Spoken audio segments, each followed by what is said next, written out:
Wow, thank you so much, guys. A pleasant afternoon to everybody. As you can see, the topic is Social Good Summit. That's the title of today's forum.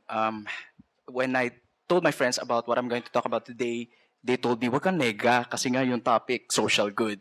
But, but you see, what I went through is no laughing matter, and I am not in the mood to patronize anyone because you have to know the real deal. So, and in order for you to fully appreciate goodness, you must have a fair grasp of what evil is. And I'd like to divide evil into two. Okay. One that causes physical harm, and the other that causes non physical harm, such as damaging your reputation or instilling fear in you, or what inflicting emotional distress, so on and so forth. I believe evil is just as effective as its means. In the realm of evil causing physical harm, for example, a grenade is more effective than, let's say, a pistol. And more effective than either or both of these two is a nuclear weapon, correct? In the same manner, in the realm of evil causing non physical harm, I believe that publishing a malicious imputation in the newspaper is more effective than, for instance, calling somebody out in the open a slut. And far more effective than either or both of these two is, well, putting that malicious imputation online. Because then you would be giving that malicious imputation presence and permanence. Lack of accountability, what else? Effectiveness, accessibility. These are the features that make internet very, very dangerous. Let me start with the first feature, permanence and presence. The internet, unlike, well, newspaper, is unlimited. Diba? A newspaper may have circulation today, but it may go out of circulation tomorrow. So it doesn't really have that permanence and presence. But the internet has that. We know how many people these days are interconnected, diba? So many people use Facebook, and according to our government officials, well, around 40 million Filipinos are online, and 90% of those Filipinos have Facebook accounts, and 5 million have Twitter. So word does get around pretty quickly today. And another feature is lack of accountability. Internet is such a wonderful vehicle for this evil causing non-physical harm. Why? Because why? Because you can just malign somebody with impunity without fear that you would ever be caught, because you can do so without revealing your identity, correct? So that's lack of accountability as a feature. So it fosters lack of accountability on our users. Another feature is it's accessible, diba? It's so cheap these days, and it wasn't always like that. I was born in a day and age when, well, it wasn't a household accessory, and I would download songs for hours. Basta ibang-iba dati, di ba? It wasn't a household accessory. Now we have Wi-Fi. Our phones can just access the internet. We have broadbands, Wi-Fi, hotspots, so on and so forth. Lastly, it's very effective. Because, you know, the goal of maligning somebody is to shame somebody, correct? That's the goal of bullying or libeling. You really want to shame somebody. Isn't it more effective to shame somebody if you like have the luxury of all the colors? You can even have it in 3D. There can be motion pictures. Certainly these things were not then available, correct? When we were going to malign somebody using the internet, using newspapers then. Wala yan. Wala tayong ganong klaseng tool. So now, you can just Photoshop, make somebody look stupid, and then post it online. But that's how easy it is. So evil, in the form of causing non-physical harm, thrives in this day and age. That's why certain states refused to be outpaced by this highly evolved demon. They put up safeguards, diba? They put in place safeguards.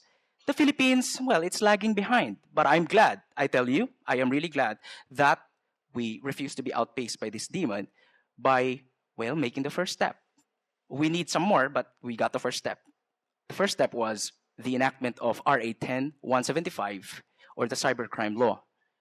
In levying a much heavier penalty on cyber libel, the state therefore recognizes fundamental differences between cyber libel and cyber libel's counterparts in the penal books. Not only that, the state has a heavy interest in seeing this bill through, because this demon knows no age. It doesn't choose between young and old. And therefore vulnerable to these attacks are our youth. And in enacting this law, our state was just fulfilling its constitutional mandate to protect and ensure the well-being of the youth, who are our foundation of our nation, correct? If it were otherwise, then we'd have a society filled with disempowered youth.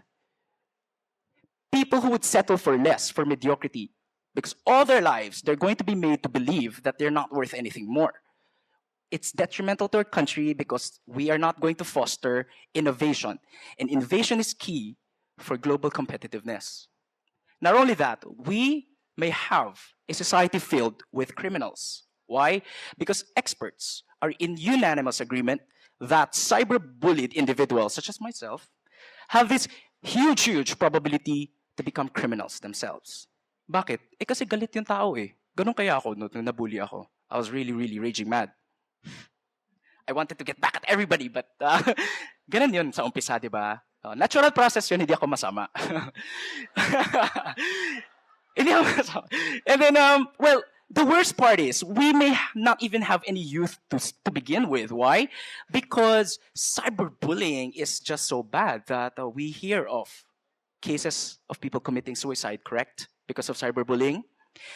When you access the computer, correct, it doesn't really reach out for you and clobber you. No, it doesn't do that.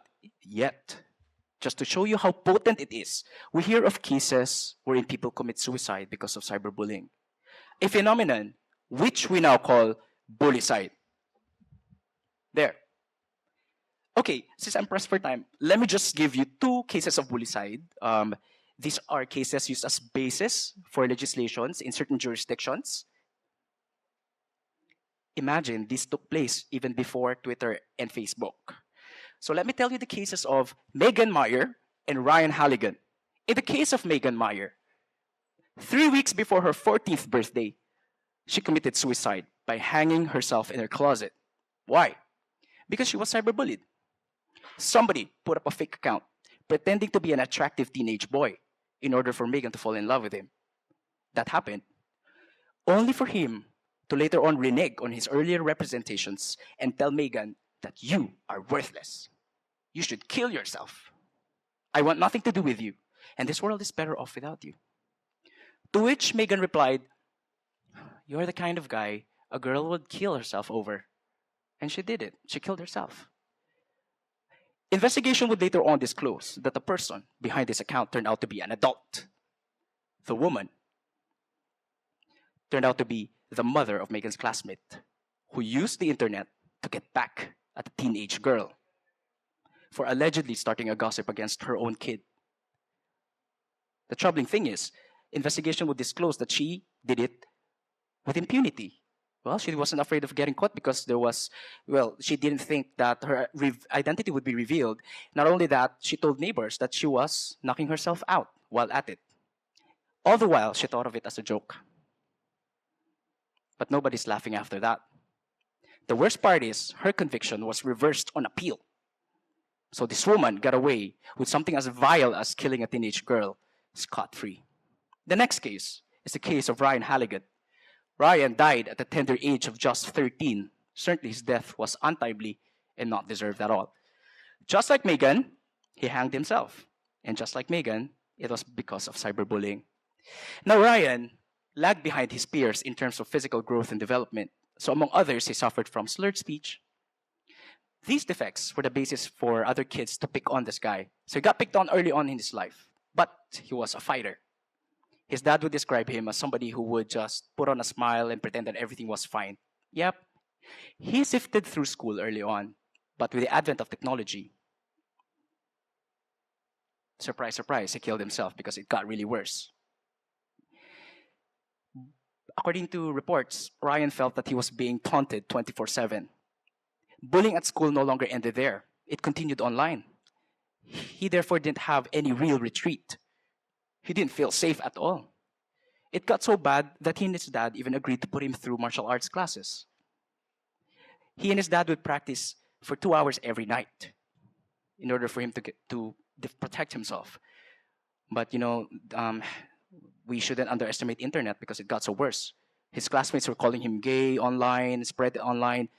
And later on, after his death, The father dismantled his hard drive, and the data retrieved therefrom would disclose that there were conversations between him and predators. Predators who sniff your longing for death. So they took advantage of Ryan's longing for death and convinced him that it was the only way out. And the conversations would also reveal that, that means by which he could kill himself were suggested.